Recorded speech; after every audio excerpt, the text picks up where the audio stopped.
Hello, I'm Adam at abetterpianoteacher.com.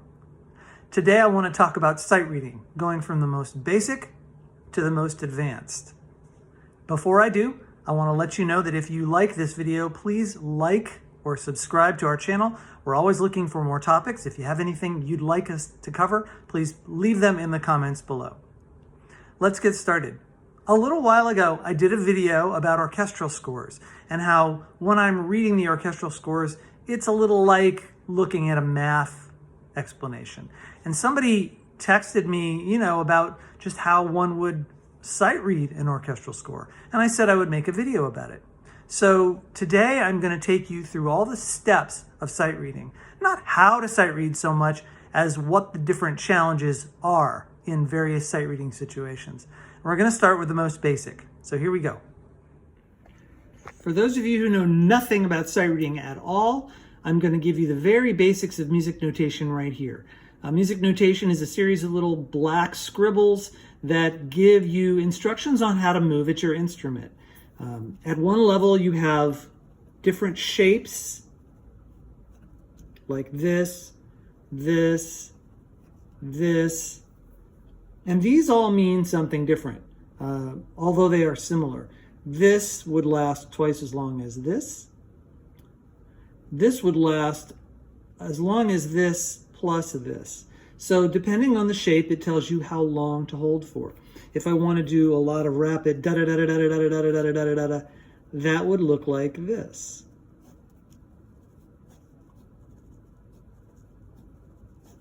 Da-da-da-da-da-da-da-da-da-da-da-da. Now, at some point, if you want, we can do a detailed explanation of basic sight reading, but that's not what this video is about.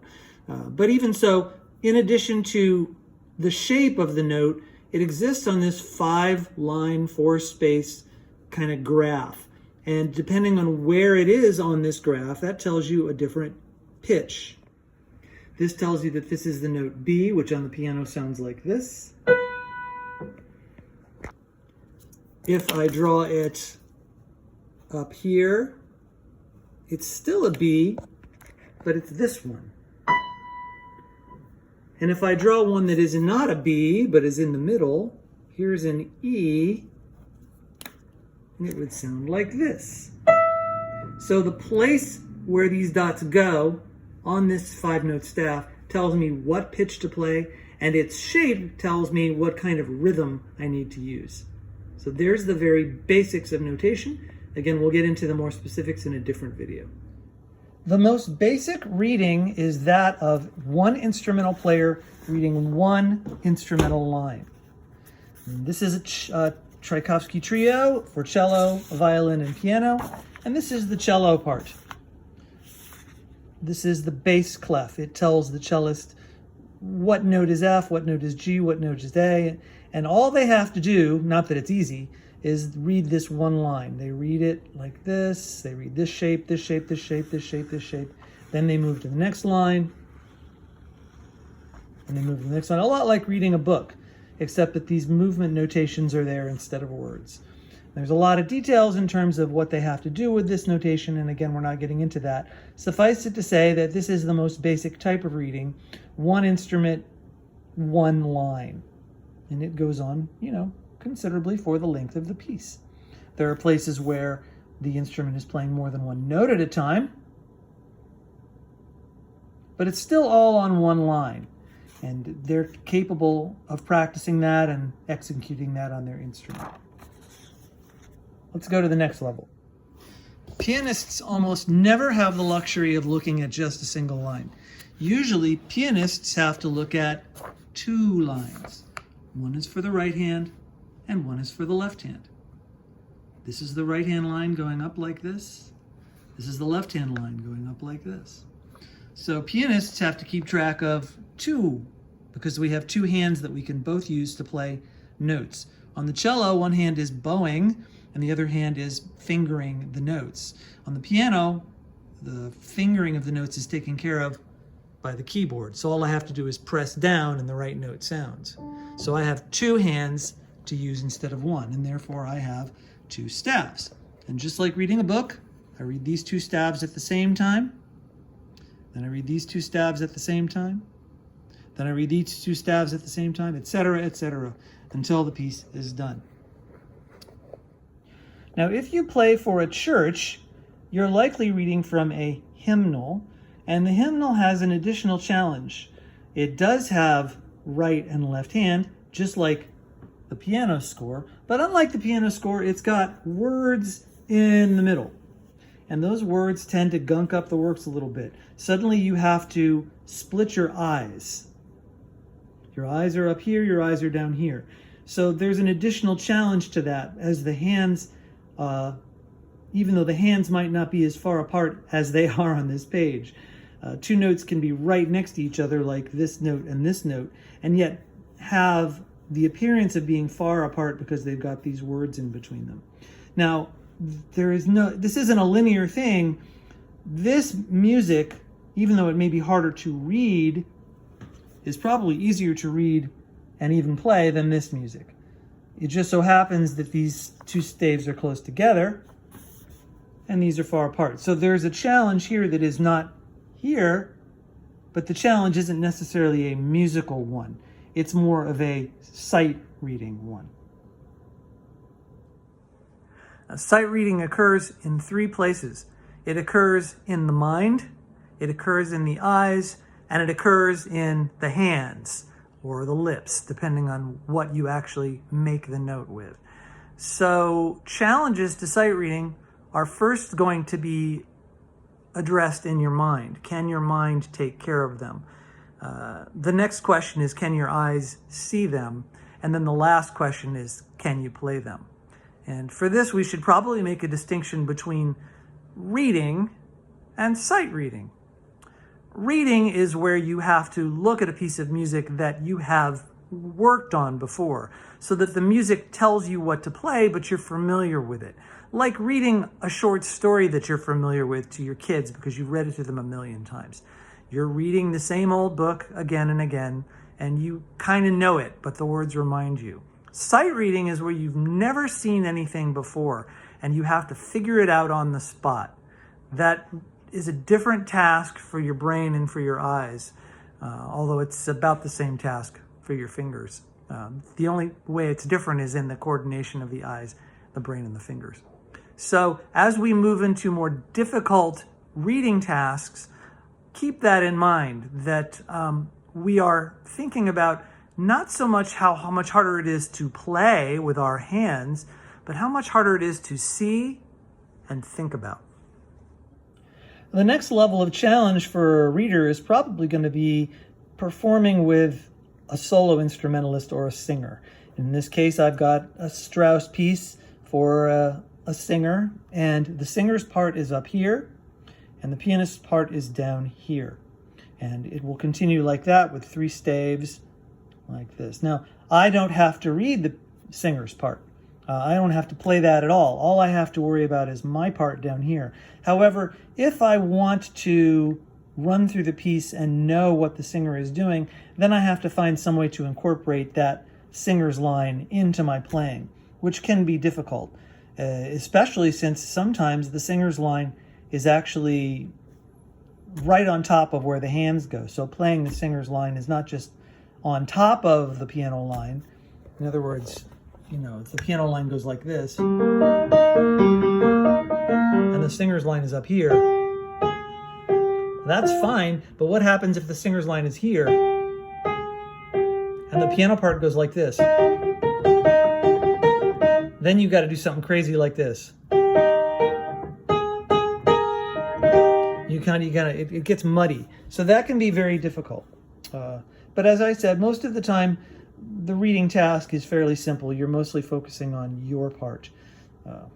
Okay, now here we have our Tchaikovsky trio again, and you'll see that in this case, there are four staves. Two of them are the violin and the cello, and then you have the piano part. And once again, I am only expected to play my part. However, it may be, interesting for me to try to play their parts as well.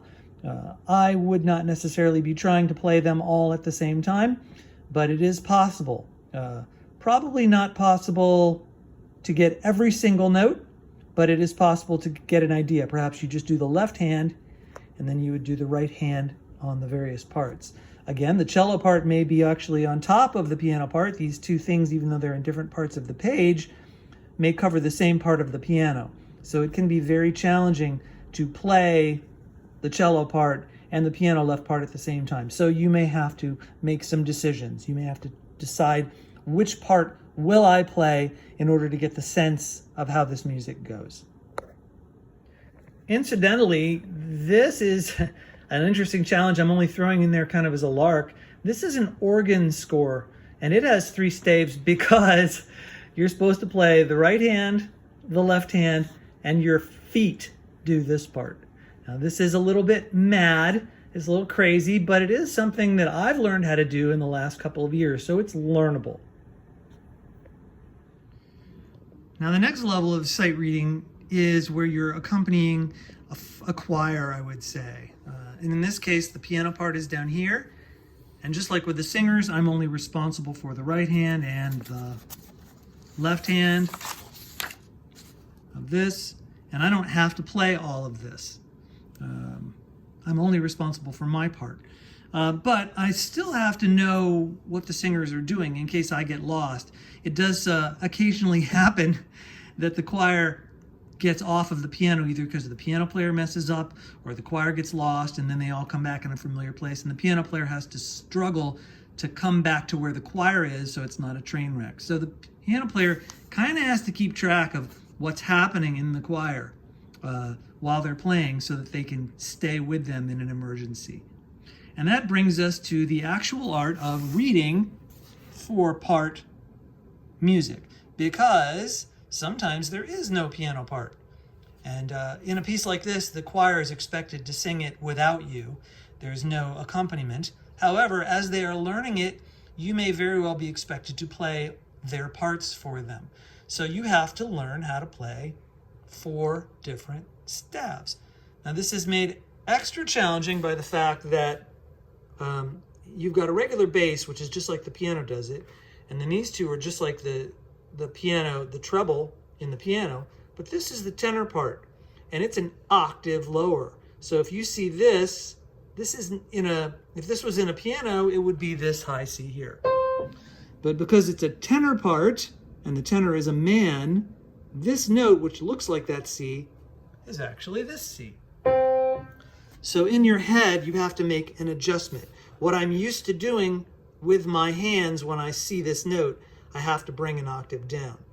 And you have to do that while combining all of these parts. So how does this happen? How do you do that? The most important thing you can do is look for places where the rhythms are the same and where they are different. You'll notice that the rhythms of these are the same. Da, da, da, da, da, da, da, da. So you get really good at where those happen, at chunking these together, at going zit, zit, zit. I know what these 3 notes are. I know where my hand goes. And you put your hand there. And then you use kind of relative, like you look for the things that are staying the same, and you look for the things that are moving. And you only move the things that are moving. Sometimes they all move, and then you have to, regroup. And then while you're doing that, you have this other line that you also have to play. It can be tricky knowing how to distribute these notes in your hands, but this is the skill. It's a skill of chunking and separating. And at different parts of the score, you have to do that at different times. In this piece, you get to chunk everybody for a few minutes. But then there are other places where they're going to be very different from each other, like here, and you're really going to have to think hard. From here, you have to know that sometimes it's not 4 parts, but 5 or 6, and the challenge is increased, and you have to keep track of a number of these voices that you didn't before. So in this case, you're chunking the women, and you're chunking the men. 2 parts you have to transpose, bring down an octave. 3 parts that are all treble, and 1 part is the bass. The next level of sight reading up is string quartets. And it's very handy to have worked on your choral quartets and quintets before you tackle the string quartet, because the string quartet is complicated for lots of reasons. The first reason is that instead of a treble clef that you go down an octave, like your choral, you have this thing called a viola clef. The viola clef looks different from the other clefs, but it's not radically different. It's only different in one way. All the viola clef means is that where this little place comes together, C is on this middle line here. Okay, that's middle C. Middle C on the treble clef is down below this bottom line. Middle C on the bass clef is up above this top line right here. So, you know, not only is C in a different register like it is for the tenors, but it's one note different. If this was the tenor clef in choral music, C would be on this space here. Instead, it's on this line. So you have to make a shift with your brain from your usual thing, and that's not insurmountable. I play string quartets on a regular basis just for my own fun, and I have learned over a period of time to make the adjustment. It can be done. It's just a different mode of movement instruction. Now, one of the challenges of string quartets is that strings are different from voices, and they can do things that voices can't or sometimes don't do. You see the viola has a line here and it's going up like this. This isn't something that a choir couldn't do, but it's very typical for string quartets. You'll notice how different each part is from the other. There are places you can chunk. These two lines can chunk together. These two rhythms can also almost chunk together. But then there are other places where the rhythms get very, very complicated. And they start in different places and they stop in different places. I would not currently be able to play this at tempo. I could play it very slowly, and that's good for your brain and it's good for your understanding of music. But in addition to this clef transposition, it can be a real challenge to play string quartets. However, you're going to want to know how to do it if you want to go higher. And let's talk about the next step. The next step is string quintets, where you have 5 instruments. In this case, it's 3 violins, a viola, and a cello, so you only have to make the adjustment once. But if you look at something like a string sextet, which is, in this case, 2 violins, 2 violas, 2 cellos, then you have to make the one-note adjustment with 2 staves. So you got 2 up high, 2 down low, and 2 in the middle. And this can get, very confusing. But once again, you can chunk. You'll notice that in this string quintet, these 2 cellos are actually doing the same thing. So you only really have one line, even though there are 2 to look at. Here, the rhythms are the same for the violins, so you really only have to keep track of 3 things. 1 line and 2 lines, and the rhythm is all the same. So that gets pretty easy. Where it starts to get hairy, of course, is later on in the sextet, where you're going to need all your skills to keep track of the various things that are going on. But the same principles apply. Look for places where the rhythms are the same. Look for places where the rhythms are the same. Look for places where the rhythms are the same. And you start to be able to break it down. There's actually only 3 things happening here, not 6. But the notes are different for each of the things. So you think about the rhythms, and then you think about which notes belong to them. Once you are capable of playing string quartets and possibly quintets and sextets, then you are able to start thinking about chamber music with wind instruments.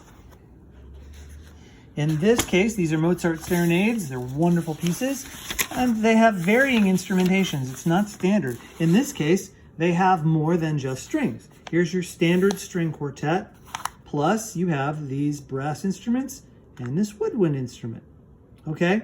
Now, you may notice, if you've got quick eyes, that the key signature, which tells you which notes are black keys on the piano typically, that's a very big generalization, is here, and it's here, but it ain't here. And that's because there are special rules for figuring out how these instruments actually sound. And these get very complicated. This says corny in D, which means it's a horn in D, which means that whenever you see a C, like this one, you actually have to play a D. It's not just knowing what note goes with what pitch, but seeing a note and playing a different pitch. That's one level up from just figuring out your clef. In this clef, at least, you know that's a D. In this clef, that actually says C, but it's to be played as a D. And the reason for that I will not get into. You just need to know that these brass instruments sound different than they are written. It's very confusing and it can be very irritating for the player. This is also true of certain clarinets. There are a number of instruments that transpose, so you have to be able to make those transpositions. But the same principles can apply. You're looking at a score and you're seeing, where are the rhythms the same? Here, here, here. So your ears would hear this as one beautiful line and another beautiful line contrasted, and they hear this thump, thump, thump, thump. So your ears would be piecing this all out beautifully. But it's so badly laid out for the eyes that it just looks like a mess. It doesn't look anything like it sounds. However, this is the movement notation we are stuck with. And so you have to make the most of it. If you want to try to play this, you have to be able to notice that these three lines are essentially playing something very similar. If you're lucky, they're all playing actually the same note. You get very good at noticing when they're playing the same note, even if they're octaves apart. And so you can break it down. This is one thing. This is two things. This is a third thing, and this is a fourth thing. Four things happening here. Thank you, Mozart. And you're gonna want to be able to play these kind of serenades if you want to advance to the top of the game, which is orchestral playing. Now, almost never will any pianist ever be asked to play an orchestral score. However, if you are a conductor or a composer, this is something you're going to want to be able to do, at least in the privacy of your home at your own speed. It's a great way not only to explore music, but to get to see how it's built from the inside out. And the same principles apply, they're just harder to execute. Now, these are Haydn and Schubert and Mozart symphonies, and they are, where the symphony was really beginning to come into its own. We're going to look at a Haydn symphony here. Not too many more staves than the serenade we saw. Flute, oboe, clarinet, bassoon, some brass, and some strings. And the nice thing about these symphonies is that each part generally tends to stay to itself. There is some overlap. The cello and the bassoon are both doing the same thing here. The violin is doing something similar to what these woodwinds are doing. So there's the chunking rules still apply. But you can also think about them in terms of their groups. You can think, okay, well, I just want to think about what the woodwinds are doing. Okay, I just want to think about what the brass are doing. Okay, I just want to think about what the strings are doing. Then you can put them together. So there's two ways to think about it. You can chunk across instruments and see what instruments are playing similar, or you can chunk each group. Okay, so that's what makes Haydn symphonies maybe easier to tackle than the next level up, which I'm going to show you now.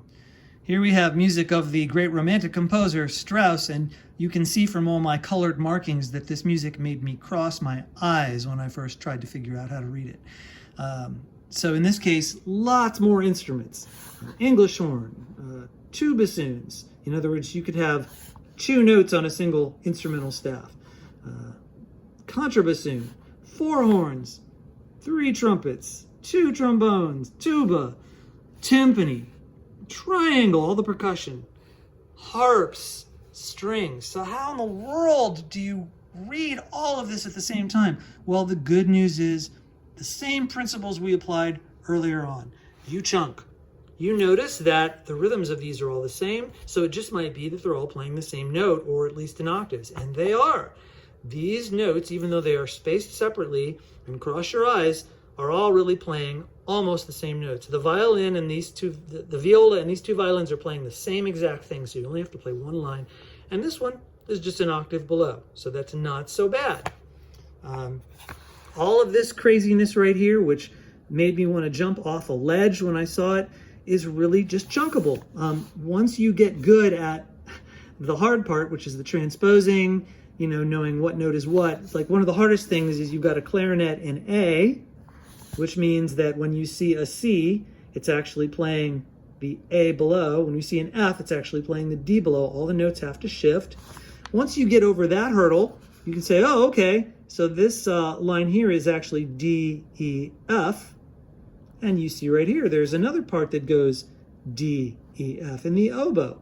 And then this part goes F, G, A, and look, F, G, A right here in the flutes, F, G, A. So even though you're seeing lots of lines, many of them are doing the same thing. And your eyes get very good at figuring that out. They get very good after a while at seeing, oh, same, same, same, same, same. And they pick out the important parts. Playing an orchestral score is the art of compromise. It is not going to be possible most of the time to play all of the parts. There will be parts of the music which are simpler, where you just have a string quartet playing. There will be parts where, even though they are spread out, it's relatively simple, like the melodic interest is all up here, and then this is just a kind of a tremolo, so you can kind of fake this part while you play the melodic interest. You can't sustain these harmonies, but you can play them if you know what they are, while the harp does its wonderful glisses. So there are strategies you can use to approximate the orchestral score. You would never want to try to play it for the orchestra and say, here, this is how it's played. Only Bruno Walter could do that, him and about 17 other people. But, you know, it can be done, and you can get good at it if you want. Now, when you get into something like Arnold Schoenberg, who I love, by the way, the music gets way more complicated. And he's got lots of things happening, going in different directions. But, you know, not always. Not always. If you look, you can see, if your eyes get trained, there are some things happening that are the same.